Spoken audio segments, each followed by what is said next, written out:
चलो बच्चों, चलिए प्रश्न को पढ़ते हैं और समझते हैं। यदि f संवृत अंतराल 1, 10 से q में सतत फलन इस प्रकार है कि f1 बराबर 10, तब f 10 का मान है। और विकल्प हमें a दिया है 1/10, b में 10, c में 1 है और ज्ञात नहीं किया जा सकता। ये विकल्प डी का कहना है।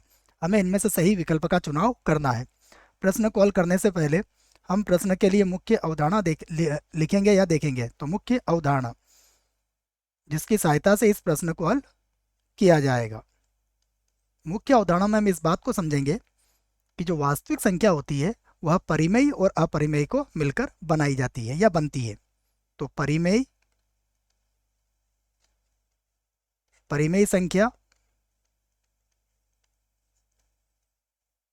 तथा अपरिमेय संख्या,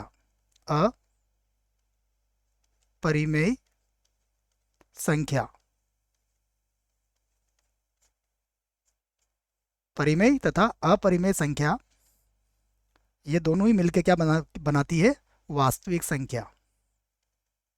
वास्तविक संख्या। तो यह बात आप प्रश्न में याद रख सकते हैं कि वास्तविक संख्या जो होगी उसमें परिमेय और अपरिमेय सभी संख्याएं विद्यमान होंगी। अब हम प्रश्न की तरफ चलते हैं। प्रश्न में हमें एक फलन दिया गया है f, जो संवृत अंतराल 1, 10 से कहाँ परिभाषित है? q में। q अर्थात परिमेय संख्या में। और क्या कहा गया है? संतत फलन है, संतत है, ये कहा गया है।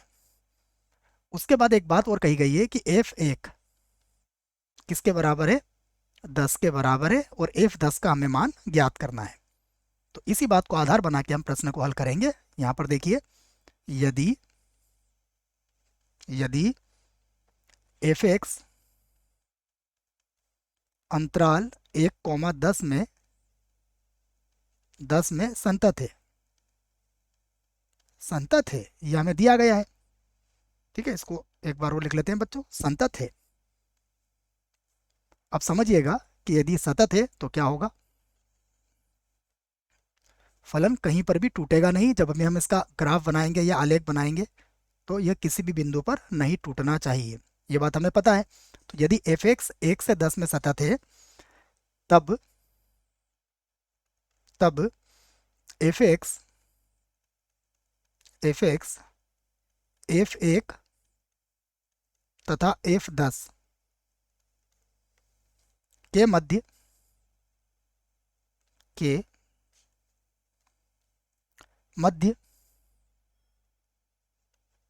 सभी मान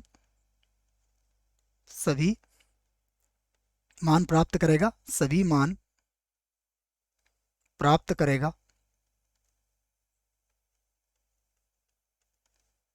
ये बात भी हमारे समझ में आती है कि ये अगर सतत है तो f1 और f10 के बीच में जितने भी मान आएंगे सभी मानों को ये ग्रहण करेगा ही करेगा। उसके बाद देखिए, अब जो बात हम जानते हैं वो देखिए। अब हम जानते हैं कि जो हमारी परिमेय संख्या होती है, जैसे मैं आपको एक लाइन यहाँ बना देता हूँ। देखिए, मान लीजिए हमारे पास एक संख्या रेखा है। संख्या रेखा में यहाँ पर 1 है और यहाँ पर 10 है। अब 1 और 10 के मध्य आपको परिमेय और अपरिमेय सभी संख्याएं मिलेगी बच्चों। इसमें परिमेय भी होगी और अपरिमेय भी होगी। तो इसका अर्थ क्या होगा, अभी हम समझते हैं इसको। तो हम इस बात को कहेंगे कि f(x) जो है वो सभी x के लिए परिमेय दिया है। क्या दिया है हमें? देखो, यह q है। q का मतलब क्या हुआ? f(x) सभी x के लिए q है। q अर्थात परिमेय है। q लिख लेता हूं, या फिर परिमेय है, परिमेय है। अब यदि ये परिमेय है तो इसका मतलब यह हुआ कि जब भी हम x में x का कोई भी मान रखें 1 से 10 के मध्य में, तो हमें y का मान क्या मिलना चाहिए? हर बार परिमेय ही मिलना चाहिए। इसको हम चाहें तो एक आलेख बना के भी समझ लेते हैं। यहाँ पर देखिए, मान लीजिए हम एक आलेख बनाते हैं। ये बना दिया मैंने। यहाँ पर 1 ले लिया और यहाँ पर मान लीजिए x का मान 10 है। अब f1 का मान हमें कितना दिया हुआ है? यहाँ मान लीजिए y का मान 10 है। ये y का मान 10 वाली रेखा है। f1 बराबर कितना है? 10 है। तो जब हम x का मान 1 रखेंगे तो यहाँ पर हमें क्या मिलेगा? ये हो जाएगा 1,10। अब देखिएगा, यदि हम 1 और 10 के मध्य कोई भी मान ग्रहण कर सकता है, इसका अर्थ ये हुआ कि वक्र, मान लीजिए थोड़ी देर के लिए वक्र कुछ ऐसा होता, ये वक्र कुछ इस प्रकार से होता बच्चों, तब क्या होता, यहाँ पर तो 1,10 तो मिलेगा आपको, लेकिन यहाँ पर अगर मान लीजिए कोई बिंदु होता है तो इस बिंदु पर कोई मान अपरिमेय भी हो सकता था, और अपरिमेय होगा तो फिर परिभाषा के हिसाब से फिर यहाँ पर ये फलन हमारा क्या होगा, टूट जाएगा। तो कहीं जगह टूटेगा, कहीं जगह वापस बनता हुआ लगातार चलेगा। इसका अर्थ क्या हुआ कि ये हमारा फलन इस प्रकार से कभी नहीं हो सकता है। हमारा फलन कैसा बनेगा, हर बार अचर फलन ही बनेगा, अर्थात ये एक ही रेखा बनेगी, क्योंकि अगर थोड़ा सा भी ये ऊपर गया या नीचे आया तो फिर हमें अपरिमेय संख्याएं प्राप्त होने लग जाएगी, तो फलन वहाँ पर टूटना प्रारंभ कर देगा। तो इन सारी बातों का आधार ये है कि हमें जो फलन इस स्थिति में प्राप्त होगा वह एक अचर फलन ही प्राप्त होगा। तो इसी को मैं एक बार और आपको लिख के समझा देता हूँ। यहाँ से लिख लेते हैं हम, अर्थात एफ एक्स अचर फलन होगा,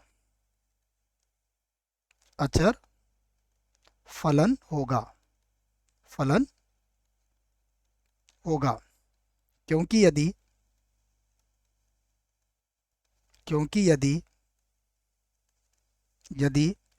एफ एक्स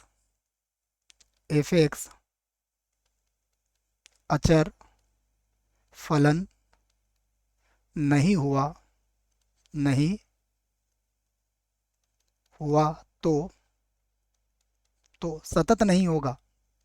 तो सतत नहीं होगा, नहीं होगा।